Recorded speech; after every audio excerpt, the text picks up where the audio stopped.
किसी गांव में एक साधु रहता था। वह जब भी नाचता था तब बारिश होती थी। इसलिए गांव के लोगों को जब भी बारिश की जरूरत होती थी तब ये लोग साधु के पास चले जाते थे और उनसे अनुरोध करते थे कि वह नाचे।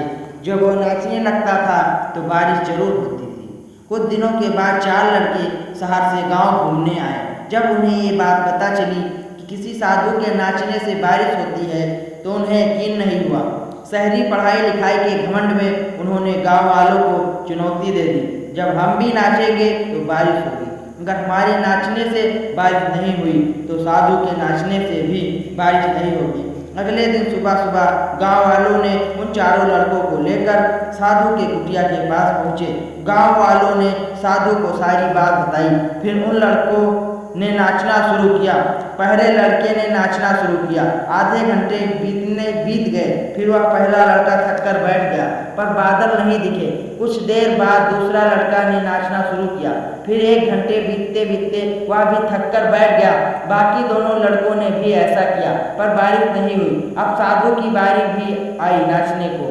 1 घंटा बीत गया पर बारिश नहीं हुई। इसी तरह नाचते नाचते साधु को 2 घंटे बीत गए, फिर भी बारिश नहीं हुई। लेकिन साधु बिना रुके नाचता रहा। 4 घंटे बीत गए पर बारिश की झलक नहीं दिखी। लेकिन साधु रुकने का नाम ही नहीं ले रहा था।